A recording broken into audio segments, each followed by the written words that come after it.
Good morning students, I welcome you all in the next session of online class. And जैसा कि आपको पता है कि कल हम फोटोसिंथेसिस पढ़ रहे थे, कल हमारा वीडियो थोड़ा अधूरा रह गया था।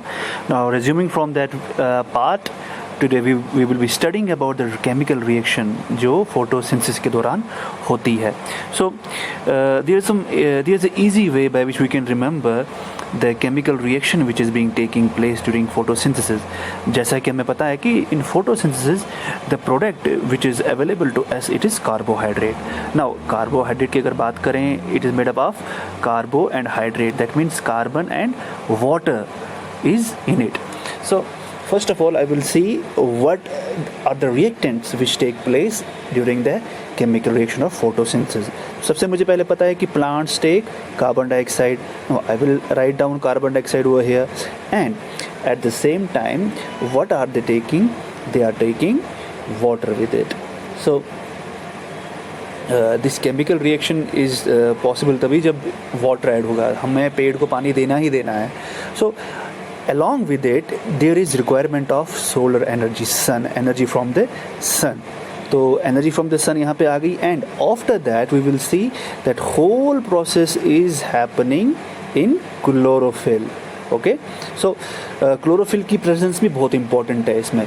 तो at the same time the product which is available to me is carbohydrate. Now यहाँ पर जो मैं कार्बोहाइड्रेट बोल रहा हूँ, इस पर फर्दर रेक्टिफिकेशन मैं इसमें करूँगा, but after some time till you just noted that the byproduct here is carbohydrate. Now you know the formula for carbohydrate is carbon plus hydrate means water, H2O. Now as you all know this CH2O it forms carbohydrate, and ये हमेशा ऐसा नहीं होता है कि there is only one molecule of water and one molecule of carbon in it. There is some additional product also, जिसमें additional product हमें मिलता है, that is oxygen. तो हमें इसमें इसके साथ साथ ऑक्सीजन भी मिलेगा. Now CH2O forms a carbohydrate. अब इसका एक स्पेक्युलर फॉर्म हमें यहाँ पर मिलेगा, दैट वी कॉल्ड ग्लूकोज, जब हमारे पास 6 कार्बन और 6 वाटर मॉलिक्यूल्स हमें मिलेंगे.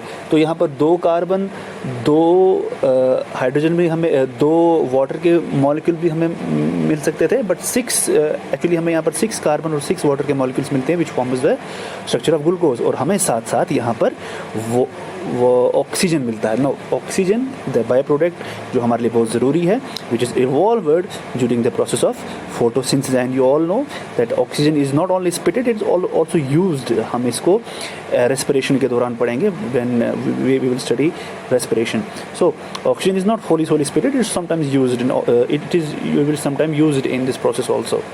Now अब सोचने की बात यह है कि now this कार्बोहाइड्रेट, जिस ग्लूकोज की मैं अगर बात कर रहा हूँ, इसको हम बैलेंस करने की कोशिश करें. यहाँ पर देखिए इक्वेशन बैलेंस करने के लिए मैंने यहाँ पर 6 कार्बन डाइऑक्साइड और 6 वाटर के मॉलिक्यूल यहाँ लगा दी, और साथ में यहाँ पर C6H2O 6 के साथ 6 लगाइए, तो मुझे ऑक्सीजन के साथ भी यहाँ पर 6 लगाना पड़ेगा. I will write here 6 times O2. So by this I have balanced that equation. Balancing the equation को आप केमिस्ट्री क्लास में अच्छे से पढ़ सकते हैं. This is quite easy to balance the chemical equation of reaction of photosynthesis. Now एक यहाँ पर अलग सी बात आपको देखने को मिलेगी, बट यहाँ पर हमारे पास कार्बोहाइड्रेट है, यहाँ पर CH2O6, बट एक्चुअली अगर देखा जाए जो हमारे पास यहाँ पर बाई प्रोडक्ट है, इसको मैं कार्बोहाइड्रेट तो लिख रहा हूँ, बट स्पेशली ये ग्लूकोज की फॉर्म में मुझे यहाँ पे मिल रहा है. तो this is glucose actually. And on the other hand it will be observed that this chemical reaction which indicates that, जैसे कि हमें लग रहा होगा, this carbon has reacted with this water to form carbohydrate and oxygen has released over here, and यहाँ पर हमें by product oxygen मिला.